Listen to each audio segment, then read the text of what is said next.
หลังจากที่เราได้ทำการติดตั้งฐานข้อมูลที่มั่งเรียบร้อยและเข้ามาสู่ระบบฐานข้อมูลเรียบร้อยแล้วเนาะขั้นตอนต่อไปเราก็สิได้มาแนะนำวิธีการเพิ่มข้อมูลนักเรียนเข้าไปในฐานข้อมูลให้เรามาคลิกใส่คำสั่งนักเรียนส่งแล้วจะป๊อปอัพขึ้นมาแบบนี้เนาะให้เรา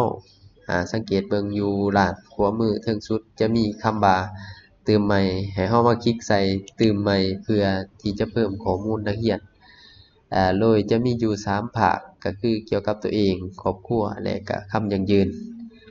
ให้เรามากรอกข้อมูลตามทางในฐานข้อมูลได้เลยเนาะโดยการนำเอาข้อมูลที่เราได้ย้ายแบบฟอร์มให้นักเรียนได้กรอกข้อมูลนั้นเอามา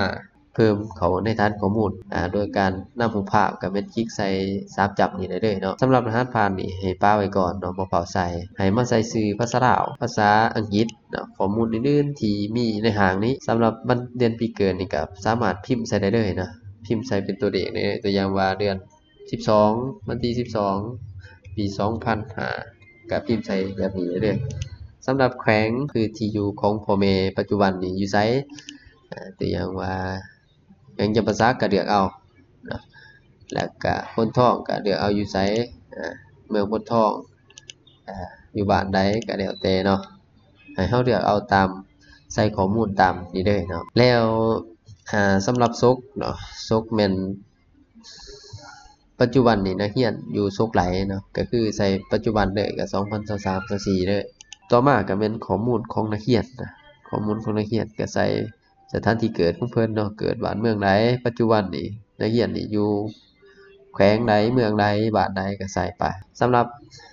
ตัวนี้เนาะสำหรับรหัสโรงเรียนเนาะสำหรับรหัสโรงเรียนนี่แม่นป้าไว้เนาะ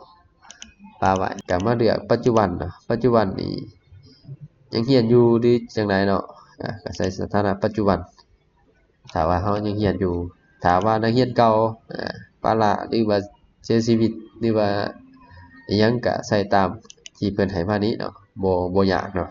แล้วก็มาต่ออันที่2ก็แม่นพิมพ์ใส่ได้เลยเนาะตามทางที่มีให้ก็หลังที่เราได้ฝึกอบรมกันมาแล้วสำหรับรายละเอียดเนาะ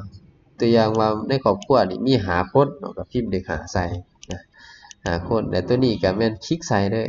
แล้วก็พิมพ์ชื่อเลยจะลำๆนี่จะขึ้นออโต้เนาะบ่ให้เฮ็ดหยังมีแต่พิมพ์ชื่อเลย